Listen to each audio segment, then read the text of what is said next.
თბილისის ისტორიული შენობების ახალი იერსახე დედაქალაქის ზოლუბნებში რესტავრაციის პროცესი იწყება. გეგმა ორ ქუჩაზე შესაბამისი სამუშაოების ჩატარებას და მძიმე მდგომარეობაში მყოფი კულტურული მემკვიდრეობის ძეგლის სტატუსის მქონე შენობა ნაგებობების აღდგენა განახლებას გულისხმობს. სულხან საბას და პავლე ინგოროყვას ქუჩებზე დაგეგმილი სარეაბილიტაციო სამუშაოების დროს ავთენტურობის შესანარჩუნებლად გამოყენებული იქნება საარქივო ჩანაწერები. თბილისში ისტორიულ უბანში ორი ქუჩა ძველი იერსახით ახალ სიცოცხლეს მალე შეიძენს. სულხან საბას და პავლე ინგოროყვას ქუჩების რეაბილიტაცია იწყება. 21 შენობიდან 18 შენობას კულტურული მემკვიდრეობის სტატუსი აქვს. თითქმის 2 საუკუნის წინ აშენებული შენობები ამჟამად მძიმე მდგომარეობაშია. ამ პერიოდის განმავლობაში მისი სრულფასოვანი განახლება არასდროს მომხდარა. რეაბილიტაციის მთავარი მიზანი ისტორიის შენარჩუნება, ავთენტურობის დაცვა და იქ მცხოვრები ადამიანებისთვის საყოფაცხოვრებო პირობების გაუმჯობესება. პროექტი ორ ეტაპად განხორციელდება, მოწესრიგდება მიწისქვეშა კომუნიკაციები და საგზაო ინფრასტრუქტურა. ასევე დაგეგმილია შენობა ნაგებობების აღდგენა, რესტავრაცია.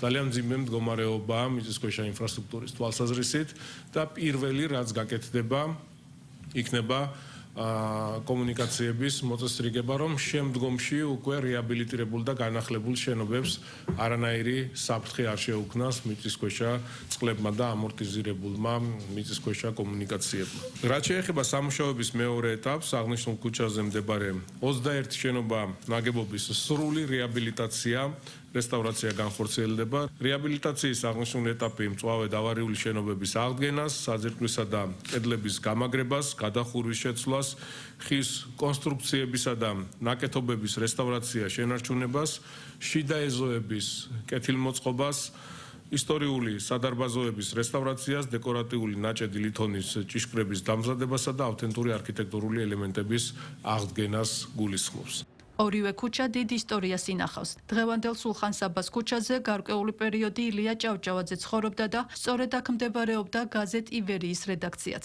ამ მისამართზე იმდროინდელი საზოგადო მოღვაწეები ხშირად იკრიბებოდნენ. დედაქალაქის ისტორიულ უბანში ყველა შენობა მე-19 საუკუნის არქიტექტურით არის აშენებული და მისი სილამაზე ორასწლოვანი ისტორიის შემდეგაც კი შესამჩნევია. ამიტომ რეაბილიტაციის დროს ყველა შენობის განახლება საარქივო მასალების მიხედვით მოხდება. მოიხსნება ხაოტურად განთავსებული საინჟინრო კომუნიკაციები, სრულად აღდგება და იერსახეში მოვა და დაუბრუნდება ფაქტობრივად პიროვნდელ სახეს ისტორიული შენობები და მაქსიმალურად მოწესრიგებული იერსახეს შეიძენს ინდივიდუალური საცხოვრებელი ფართებიც.